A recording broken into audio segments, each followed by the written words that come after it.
Welcome to my channel. The aim of my channel is to give you the things which I know in the best possible way.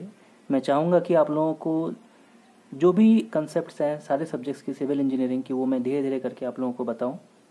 तो आज जो हम लोग लेके आए हैं वो बायोन्सी लेके आए हैं, पर उससे पहले हम लोग बात करेंगे कि जो अप्रोच जो है फ्लूइड मैकेनिक्स में जो मोशन ऑफ द पार्टिकल को स्टडी करने का वो अप्रोच क्या है।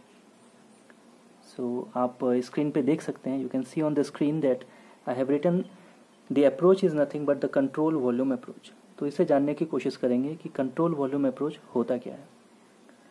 कंट्रोल वॉल्यूम अप्रोच मतलब कि हम लोग स्टडी कर रहे हैं जो पार्टिकल्स हैं जो मोशन में है फ्लूइड मैकेनिक्स में, उसका जो स्टडी कर रहे हैं वो किस हिसाब से कर रहे हैं कि वहाँ पे मैटर जो है वो वेरी कर रहा है लेकिन बाउंड्री जो है वो फिक्स्ड है।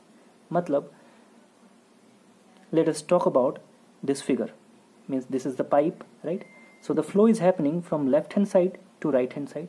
So we can see on the screen कि flow जो है वो left hand side से हो रहा है और right hand side तक में जा रहा है। तो अगर मैं यहाँ पे सेक्शन 1 ड्रॉ करूँ और सेक्शन 2 ड्रॉ करूँ और मैं बोलूँ कि मुझे स्टडी करना है उसी पार्टिकल्स का जो सेक्शन 1 और सेक्शन 2 के बीच में है, right? So this will be nothing but this will be the control volume approach. How? Let us see now. Section 1 और सेक्शन 2 के बीच में अगर आप ध्यान से देखो तो सेक्शन 1 और 2 के बीच में जो मैटर है, since it is flowing, right, the particles are in continuous motion, so इन दोनों बीच में जो पार्टिकल्स है वो वेरी कर रहे हैं, राइट, वेरी कर रहे हैं। अभी कुछ होगा, नेक्स्ट टाइम पे कुछ और होगा। यहाँ पे सेक्शन 1 और सेक्शन 2 के बीच में द नंबर ऑफ पार्टिकल्स, ठीक है।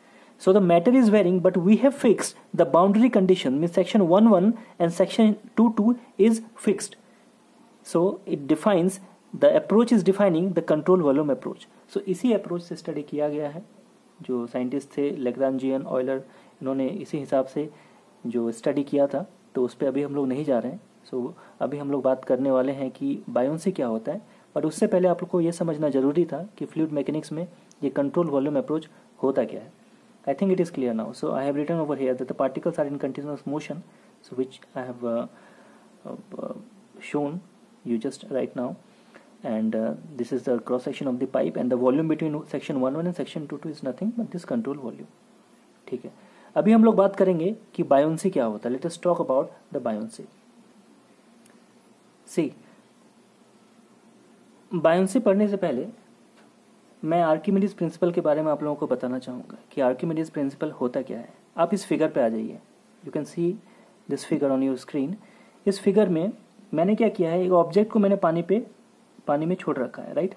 तो अगर ये ऑब्जेक्ट पानी में है तो आप सपोज करो कि ये कुछ स्पेस ऑक्यूपाई किया हुआ है, राइट, कुछ वॉल्यूम ऑक्यूपाई करके रखा है। कहाँ पे? एक पर्टिकुलर लिक्विड पे जहाँ पे ये है। तो जितना ऑक्यूपाई करके रखा है उसके कारण से जितना फ्लूइड यहाँ पे डिस्प्लेस हुआ होगा, इसके कारण से ये जो ऑब्जेक्ट है ये तो कुछ वॉल्यूम लेके रखा है, और जो वॉल्यूम लेके रखा है तो जितना लिक्विड, मान लो कि इस पे ये एक्स अमाउंट ऑफ लिक्विड यहाँ पे आ रहा है, ठीक है, तो इतना लिक्विड यहाँ पे आया है, इस बॉडी के कारण इन्होंने डिस्प्लेस किया है एक्स अमाउंट ऑफ लिक्विड।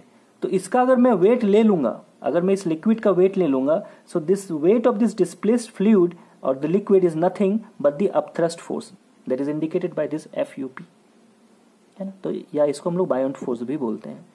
तो बायोंट फोर्स क्या होता है, राइट। सो यहाँ पे डेफिनेशन लिखा हुआ, you can see that if a body is partially और fully immersed in a liquid और a fluid then the buoyant force equals the weight of the displaced fluid, है ना। तो weight of the displaced fluid के बराबर में जो force आ रहा होगा उसी को हम लोग बोलेंगे दिस अपथ्रस्ट और बायोंट फोर्स, जिसका डायरेक्शन आप देख रहे हैं कि वो अपवर्ड डायरेक्शन में लगता है।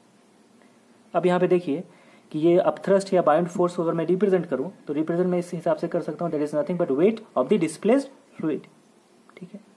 वेट क्या होता है? mg होता है। तो यहाँ पे डिस्प्लेस्ड में लिख दिया हूँ, m सफिक्स डिस्प्लेस्ड है, means mass of the displaced fluid into g, acceleration due to gravity. और मुझे पता है एक रिलेशन कि density is nothing but mass per unit volume.